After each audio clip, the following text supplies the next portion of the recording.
Radhe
Divine souls,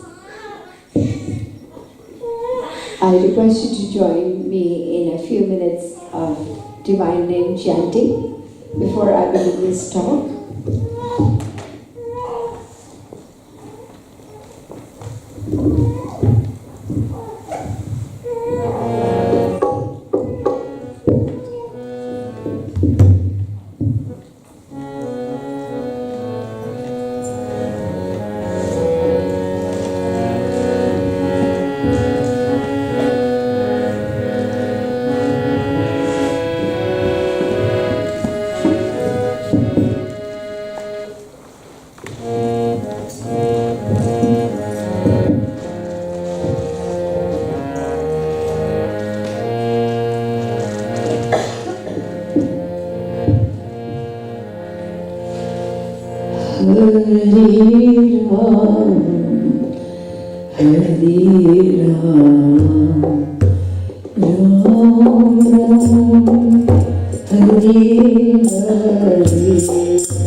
Krishna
Vrindavan Bihari लाल की, श्रीमद सतगुरु सरकार की जय।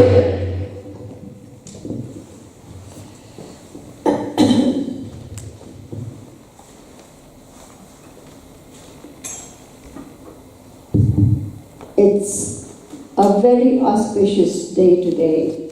As you know, full moon, Purnima, just after one of the most important Ekadashis in our calendar, which is called Nirjala Ekadashi. And as I entered this beautiful temple, the first thing that greeted me was blessings from above. I think you also probably received a few drops of rain, just a few drops. And not only that, the moment looked up at the sky, there was this beautiful rainbow welcoming. So, auspicious day, and we are going to begin the most auspicious knowledge of all. The knowledge that is going to one day definitely take us beyond this material world of bondage, this cycle of birth and death, this janma mrityu jara vyadhir dukkha dosha anudarshana.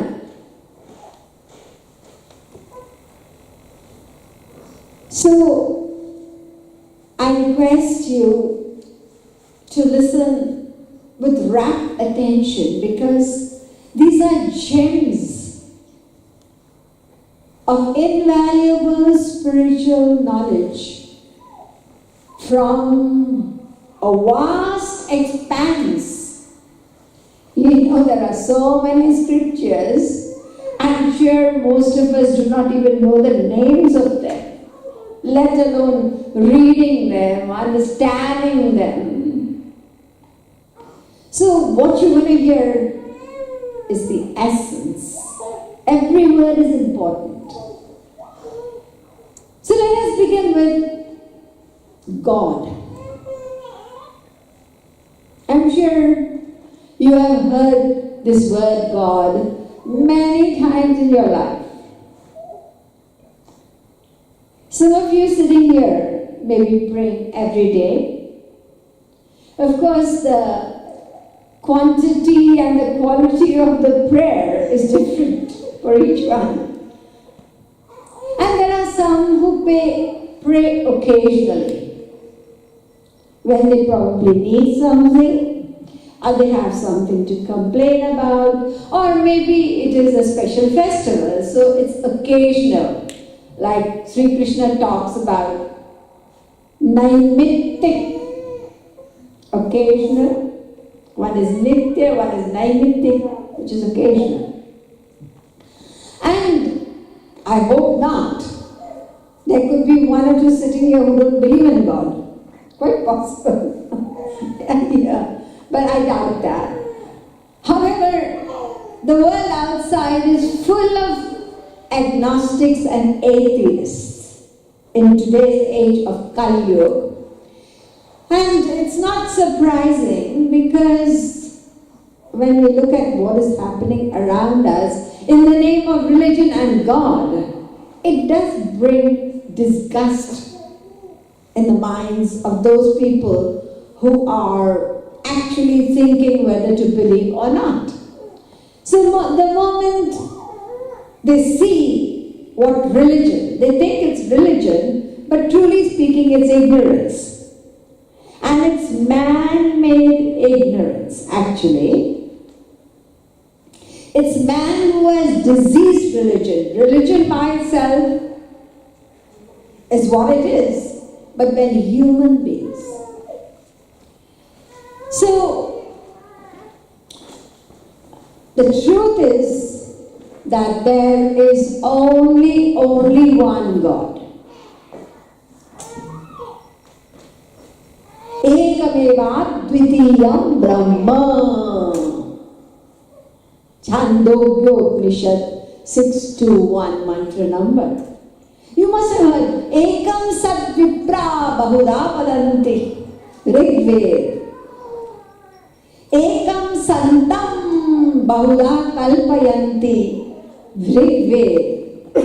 Eko Deva Sarvabhuteshu Gudaha. Sarvavyapi Shvetashvatara mantra 611. Purukha eve Dakvam Sarvam. Shvetashvatara mantra 350. Not one, but hundreds of mantras telling us there is only one God. And who are we? Unlimited souls. We are all parts. We are all fractions of that one Supreme Being. As Sri Krishna declares in the Bhagavad Gita, Mamaivansho jivaloke jivabhutas sanatana. Arjuna, all the beings are eternal parts of me. And when he said that, he did not say only Hindus are a part of me. He was talking of entire mankind. So there is one God. However, this one God has got many names and many forms. Every religion has addressed him differently, as you know. And not only that, even within one religion, there are so many different names you hear about. One God and so many different names. But, as I said, only one God. If we understand that, then we will know that the whole world is one family. One Father, and all are His children. No matter they are black, white, color, whatever they may be, which country, doesn't matter. Now, coming to us, we individual souls. What is our goal? The ultimate goal of humanity, of human beings, is to know and attain that Supreme Being we refer to as God. To know and attain Him. Now, I wonder, thousands and thousands of people coming to this temple every week, and not only here, everywhere, wherever there are different religious institutions, it may be gurdwaras, it may be mosques, it may be anything.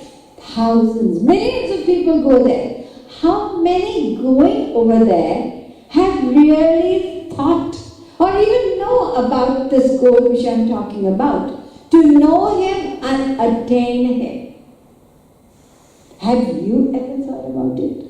That I must attain Him, that Supreme Being. I fold my hands before Him. I stand before Balaji. But have you ever thought to communicate and one day realize that Supreme Being who appears to us right in that sculptured stone? We say He's all pervading. Now, the important question, the prime question is why? We all believe in God, and yes, We are not non-believers. We go to the temple, हम हाथ जोड़ते हैं, we prostrate before there, we take part in the aarti, we take the prasad, and whatever, we have our little altars at home. Everybody does. But about realizing it, how many have seriously thought about this goal? Not many. Why? Because they don't know the answer to why. That's the thing. Why do we need to realize God? I have discussed this prime goal of life, even here a couple of times. But because it's the very foundation, because many people think it's optional. Well, I don't feel like believing, I don't. You know, that's what it is. So that's why it's important to know. After that, you decide what you want to. But the why has to be known. It's only when the why is known, then the next question is how. So we have to be very clear about why. Why?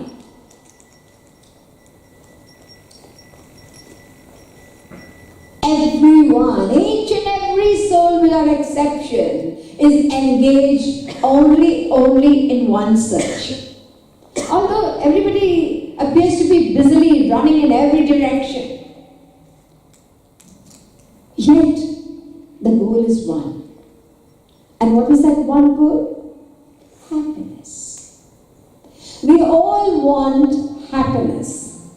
And what kind of happiness are we searching for? We are not aware of it, but internally we desire happiness that's going to be everlasting, which will remain with us forever, which is never followed by suffering. Am I right?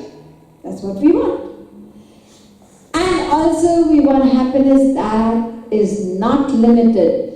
We want unlimited, that explains the reason why we are all out more and more. Whether it's status, whether it's money, it may be any field, but we are never satisfied with limits. So we are all engaged, non-stop. Remember this other important point. It's a non-stop search, because we cannot remain inactive. You know the words of the Bhagavad Gita? Nahi kaschit charamapi jatudishtatya karmakrit. We cannot remain inactive even for a fraction of a second. Constantly engaged in work. And what is the purpose of the work? One, happiness. It's amazing. We are all busy trying to fulfill this one goal, but we have never given it a thought. Bas bhag rahe hain. Nobody taught us. Think about it. Seriously think about it. Nobody taught you to desire only happiness. You did not read about it anywhere. And yet, it is there in each and every one. There has to be some reason. There has to be some kind of mystery behind this universal goal of entire mankind, whether a person believes in God or a person does not believe in God, is an atheist, or a person is agnostic. Agnostic means a person who neither believes or does not believe. So everyone, without exception, as I said, and no one wants suffering. Why? We want wealth, we want money, why happiness? You want status, why happiness? You want a family, sons, grandsons, why? Everything about happiness, big houses, happiness, cars, happiness, whatever it may be, X, Y, Z, happiness. Whatever you're doing, the desires may be in one lifetime. I don't know how a person arrived at that. He said one person in one lifetime has about 5 million desires. So 5 million desires, and what is the goal? Happiness. Aristotle said, we desire, listen carefully, we desire happiness for itself and not for anything else. Whereas we desire wealth, we desire honor, etc., because we believe that we will attain happiness through that. That's why we desire that. We are not in love with our bank accounts or our dollars or our pounds. For us, it means the happiness that comes through that.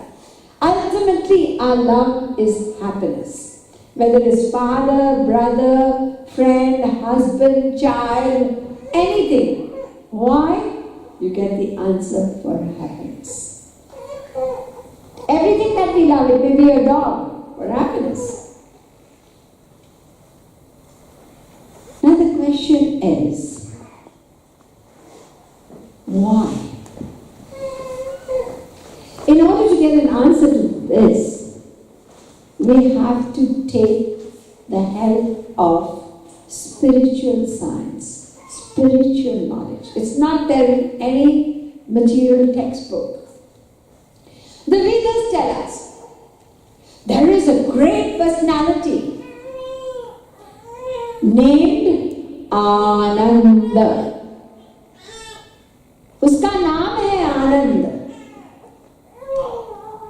In the Taittiriya Upanishad, there is a detailed explanation of this concept of Anand and how it was proved through actual deep spiritual practice by Bhrigu, the son of Varun. He went into deep meditation and spiritual practice and eventually arrived at the realization Anando Brahmeti Vijanat Anandat Deva Karmani Bhutani Jayante Anandena Jatani Jivanti Anandam Prayanta Visambishanti. Taittiriya Upanishad mantra number 36. Raso Vaisa Rasadvamye Vayam. Taittiriya Upanishad mantra 27. Vijnanam Anandam Brahma. Again Taittiriya Upanishad 2.4 mantra. Again mantra number 2.9. Ananda Mayobhyasa. This is your Vedanta Brahma Sutra 1.13. Ananda Majad Atidirgatapam Bhagavad Puran 10.48.7. Ananda Matra Mavikalpa Bhagavad Puran 3.9.3. Kevalan Bhavananda Swarupa 10.3.30. There are scores of verses, scores of mantras proclaiming this truth. Who is that Supreme Being? He is bliss. And the term in the world we use for bliss is happiness. We are aware of one term, happiness. And the spiritual term for this happiness, which we identify and we search for, is bliss. Anand. Sometimes English language is very, very limited, very, as far as philosophy is concerned. It cannot very correctly, give you the exact word for Ananda. We say enjoyment, we say joy, we use various terms. So he, that Supreme Being, is Ananda, bliss. And we are parts of him. We are parts of bliss. And that is why, without anybody giving us the knowledge, we are in search of bliss, of happiness, because it is the nature. Listen carefully, because this is the foundation. It's only when our foundation is firm, we will take step on the spiritual path without moving backwards. I don't believe, I don't think this is right. We have got our own minds coming in between. Our intellects have always been the greatest impediment. Otherwise we would have attained our goal. We would have got out of this mess of cycle of birth and death. It's our material intellect. That's why I'm saying this is the foundation. Listen to it. It is the nature of every part to desire to unite with the whole. A part is always attracted to that which it is a part of, and I've given you examples of rivers rushing to the ocean because they're parts of the ocean. That's where the water comes from. You all know science, all about how water vapor, etc. rises and how rivers come into being. Look at a flame of fire. Where does it rise? Upwards, right? Why? Why doesn't it go horizontal? Why doesn't it go downwards? You lift a lump of earth in your hand, right? You pick it up from here. You let that go, it won't go up, it will go down. Why? It's a part of the earth. Attraction force. It will go to the earth, it's a part of the earth. And that flame of fire, it will not go downwards, not sideways. It will go upwards because that fire is a part of that big ball of fire, that sun.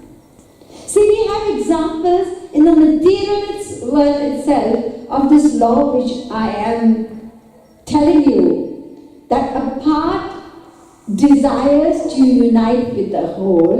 This explains the mystery behind this universal desire for happiness. Everyone, as I said, without exception, and nobody ever taught us. Whichever race you come from, whichever religion you belong to, whatever language you speak, whatever age you are, male, female, whatever it may be, but we all want happiness. And this is the reason behind it. I've explained very briefly. If you look up the Bhagavad Gita, how I have connected this, you will not find it anywhere. It's only experienced saints that connect this whole jigsaw puzzle. All the knowledge is there in the scriptures. It's all scattered. And there has to be an authority who can connect it together and explain it to you. So I'll put it in very simple terms. It could have been even deeper knowledge, but the important thing is to come down to the level of everyone so everybody can understand it. So, this is the reason behind the why. Why do we desire happiness? And that is exactly why throughout our life, even now, we have achieved so many goals, made money, big houses, families, etc., etc. Yet, internally, something is urging us on, not satisfied, not satisfied. Yet, we don't stop running. We keep running to this direction. We may also attend spiritual talks. We may also read books of scriptures. But as far as the search for happiness is, we are headlong, rushing. You can call it a wild goose chase. Because, as I said, our internal being longs for everlasting, unlimited happiness. And that's the definition. Yovai Bhuma Tat Sukham. Chandogya Upanishad 7:23-1. The definition of happiness, true happiness, is that which is unlimited. True happiness is that which is everlasting. And what have we been doing? Since time immemorial, countless lives, we have been engaged in an incessant search for unlimited, everlasting happiness in this temporary, limited world. Now, those fortunate souls who sit back and think, you have to be thinkers. You see, spirituality is not a blind belief. Let me tell you that. People think it's hypnotism, it's brainwashing. It's not at all. It's about thinking. Those people who give this a deep thought and analyze what they have achieved in the world, they turn towards finding the answers in spirituality. Yat prithivyam grihyamam hiranyam pashavastriya nalamekasya paryaptam tasmat trishnam parityajet. 9:19-13 Bhagavad Puran says that if one person, because the scriptures are telling these truths, the truths are there, but you have to listen to them and analyze your own experiences in comparison to that. Here it is openly said that if you, one person, were made the king of this entire universe or world, one person, that doesn't happen these days. Even those who are kings or prime minister of one small country, they don't know whether they're going to be outed, right? It's also insecure.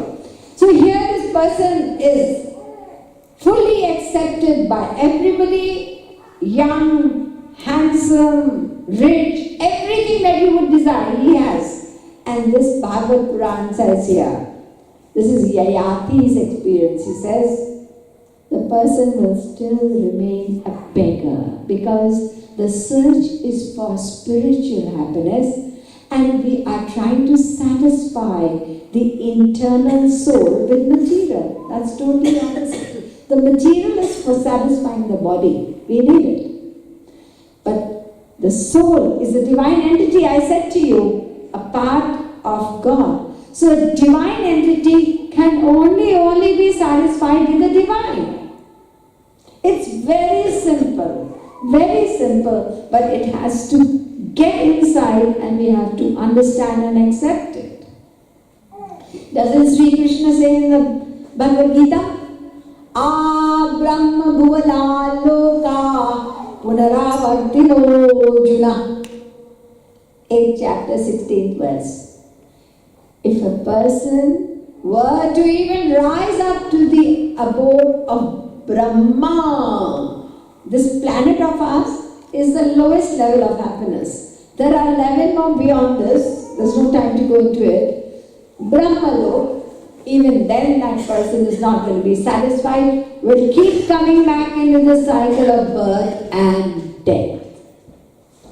Now such a person who has analyzed, listened to spiritual truths, been observant of his or her own experiences, they want to find out, okay, I have understood that the soul is divine and therefore our search for happiness is that divine, that spiritual.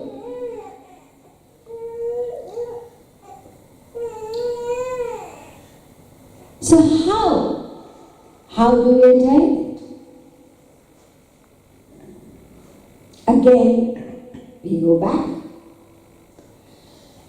The scriptures say, Tameva viditvati mrityumeti nanya pantha vidyate yanaya. Shvetashvatara Upanishad, mantra 3.8, same mantra, 650 in the same Upanishad. What does it say?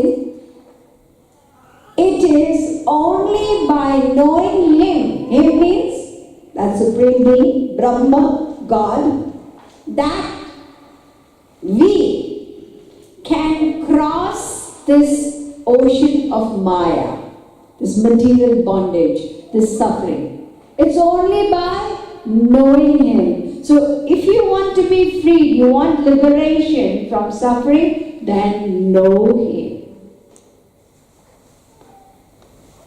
You want happiness? Listen. Sukham shashvatam netaresham. Again, Shvetashvatara Upanishad, mantra number 612. And we have exactly the same thing in the Kathopanishad, 2:12.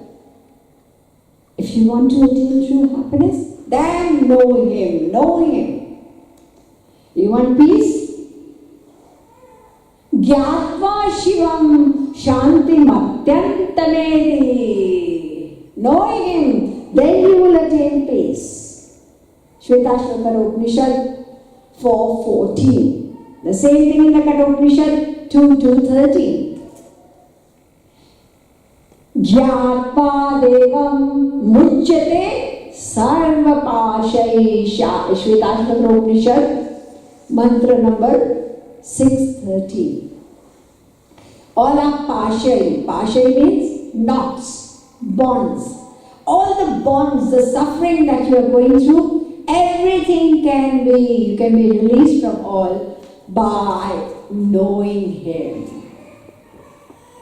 That is the supreme knowledge. Know Him. Without that, all that you have learned in the material world or anywhere, all that is nothing. Have you heard about Shvetaketu? That is a story about this young child. When he was 7 years, he was sent by his father. He was invested with a sacred thread and he was sent to study. In those days there was Gurukul. So this boy went to school and he was a brilliant boy. He did very, very well and he impressed all the teachers with his knowledge. And after he had completed his study, several years, he came back very keen to tell his father about how he had won the respect and the praises of the teacher and all. So the father looked at him and he could see that this boy is full of pride. He thinks that I am very intelligent, I have taught in Gurukul. And if the truth is, if one has actually got true knowledge, the outcome is humility, not pride. How much can we know? Many a times when we read a lot, maybe we are materially accomplished, have got so many degrees, etc. Or we even read spiritual books, I've read the Upanishad, I've read the Bhagavad Gita, I've done this and all that. Then, if it results in pride, then we have missed the whole point. You've heard of Socrates, a Greek philosopher, known for his great wisdom. So people came to him and praised him. We all know that you are the wisest of all people in Greece. Everybody appreciates you. So Socrates smiled. He says, if knowing nothing means to be wise, to be knowledgeable, then yes, I can say I am, because I know nothing. This is what Socrates said. I don't know. So when Shvetaketu came back, his father asked him, my son, before you tell me all about what happened at Gurukul, I want to ask you one question. Yes, father. Did you study that knowledge, hearing which nothing remains to be heard, seeing which nothing remains to be seen, and knowing which nothing remains to be known? Shvetaketu was confused. He was stunned. He said, to be honest, I don't know. Please tell me. I don't know what it is. Can you tell me? Maybe my education is not yet complete and you're going to do it. And maybe those teachers back at Gurukul, even they didn't know about it. If they knew about it, they would have told me. So his father said, you have to know that which is inherent in all things. No matter what shape or size or what use a thing is put to, we have to know what the basic inherent thing is about. Purity, all about the metal. Then, whatever is made of gold, people wear all sorts of things. It could be bangles, it could be earrings, it could be necklace, it could be anything. But because you have the basic knowledge of gold, you automatically have knowledge of everything that is made of that gold. So my son, the knowledge of that supreme entity who is inherent in all things and beings in this universe, it is knowledge of that which automatically amounts to complete knowledge. Without that, all knowledge is incomplete. See, all knowledge can be broadly classified into two. Because people give different classifications of knowledge, but I'm going to be very simple and basic. All knowledge that is there, divided into two classifications. One is material knowledge and one is spiritual knowledge. Now, truly speaking, everyone is ignorant. Now, ignorant, हम कहते हैं, हिंदी में बोलते हैं ना, मूर्ख। अब किसी को मूर्ख कह दो, लड़ाई हो जाएगी। अच्छा नहीं लगा, नहीं भी कुछ बोलेगा, उसको बहुत बुरा लगेगा, पूरे जीवन याद रखेगा, इसने मुझे मूर्ख कहा। He called me ignorant. But this is what the scriptures are saying. And not only that, isn't it our own experience as well? Do we have complete knowledge even of one subject? For instance, somebody is a lawyer, maybe to do with criminal crime. Does that lawyer have all the knowledge, all the laws and subsections in this connection? No, even they go through the books. A person is a doctor, for example. Does that doctor have complete knowledge of his subject? Even if it is, he specialized, say for instance, bone specialist, ear, nose and throat. Do they have complete knowledge? This body itself is a big mystery. And material knowledge? Even if a person is a doctor, do you know anything about music? Do you know anything about Indian dancing, classical? Zero. We have only to go to a local library, forget the big libraries, just go to a local library, look at all the shelves. So much knowledge, this material knowledge I'm talking about. And what about the human brain? How much of it has been, in spite of so much of research in medical science, it's still a mystery. Look around when it's a bright day, look at the vast expanse at night in front of you.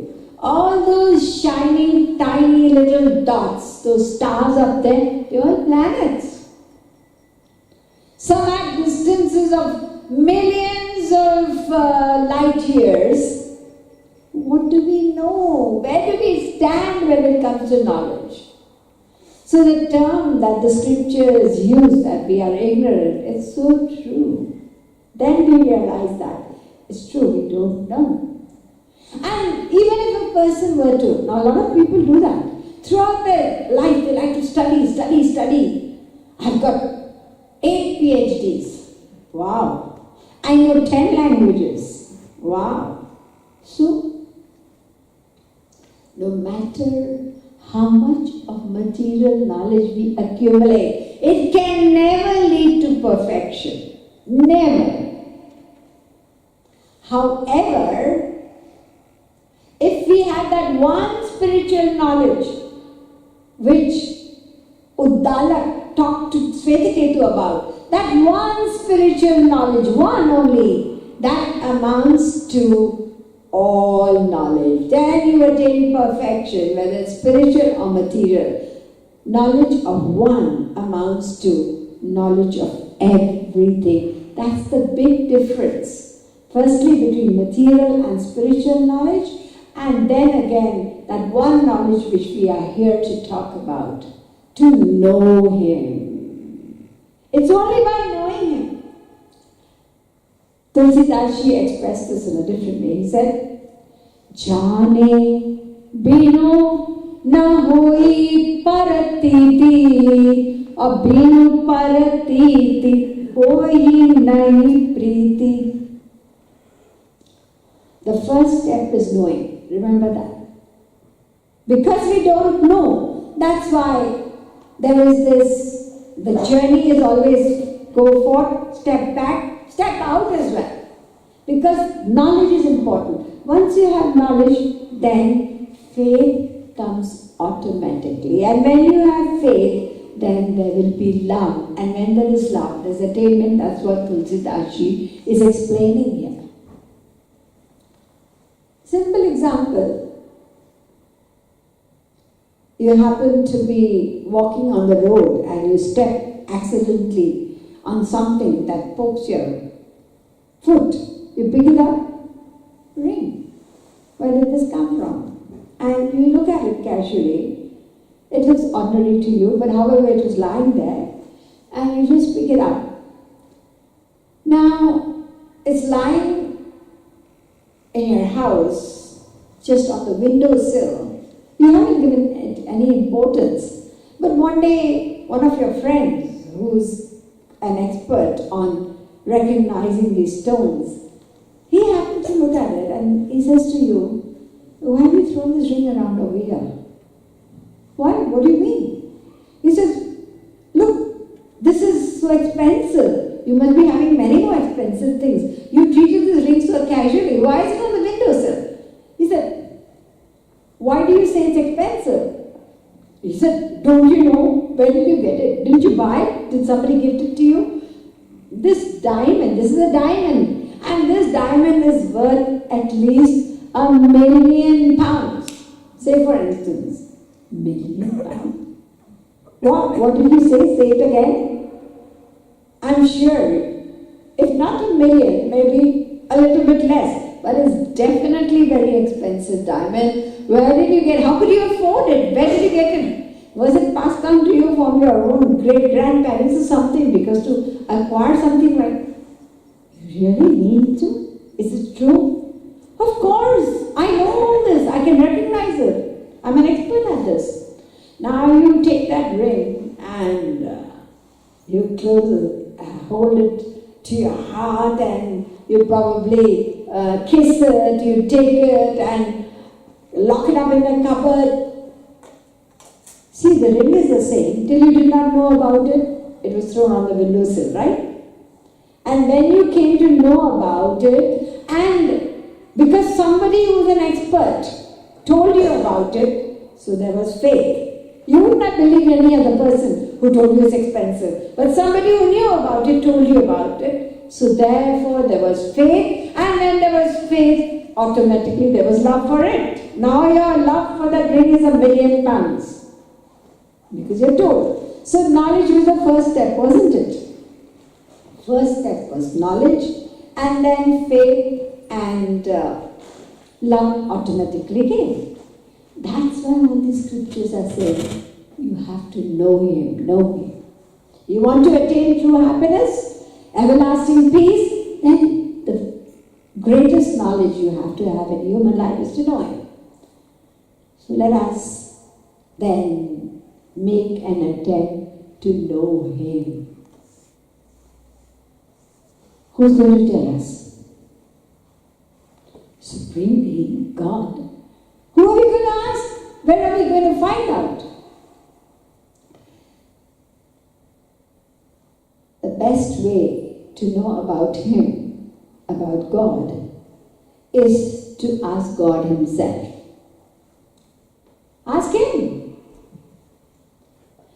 You know, when a person introduces himself, he's the best person to know about himself. If you ask other people, maybe they've got their own prejudices, their own thinking and misconceptions. Some people find some people good and some people have got grudges. That's what happens in the world, isn't it? So, the best person to ask is ask the person himself. So, in order to know God, ask Him. But how is that possible? We haven't even seen Him. Where do I find Him? Can you tell me the address? How do I go to Him and ask Him? Well, we don't need to worry at all. Because without our asking Him to tell us about himself, he has already done it. Already done it? Yes. Na vedavin manute tam brihantam. You have heard of the Vedas? The Vedas are the breath. Nishvasitamasya Veda. They are the breath of the eternal. They are the form of God Himself. The Vedas tell us all the knowledge is there. They are the umbrella. Everything that you find in any different religions, all those truths, all that knowledge is in the Vedas. So, in the Vedas itself, that Supreme Being has told us all about Himself. Whatever we need to know is all there. So, let us now look into the Vedas. What are they saying about that Supreme Being? We'll have to find out, not today, but we will look into it tomorrow. Vrindavan Bihari Lal Ki, Srimad Satguru Sarkar Ki.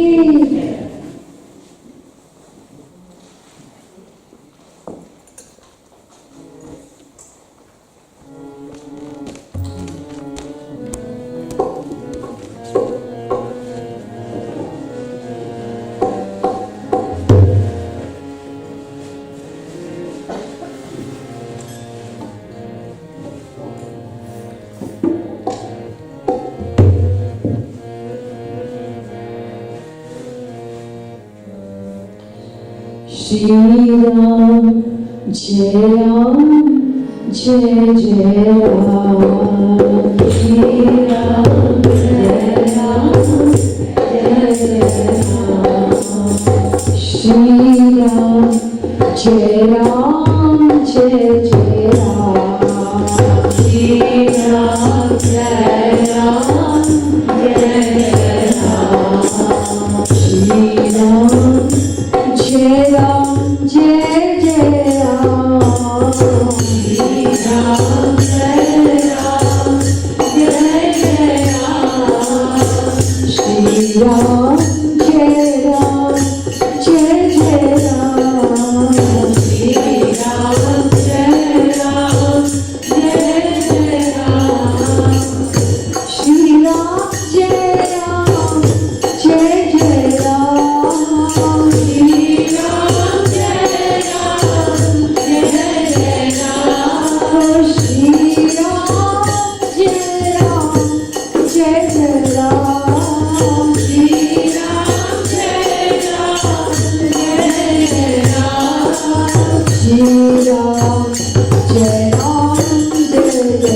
Ram,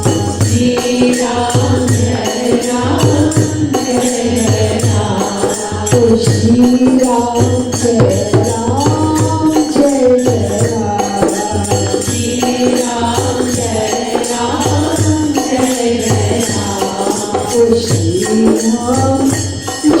Ram, Jai Jai Ram.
Yeah.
Jai Ram, Jai Jai Ram.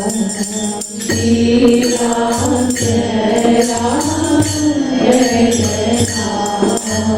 Siyavar Ramchandra ki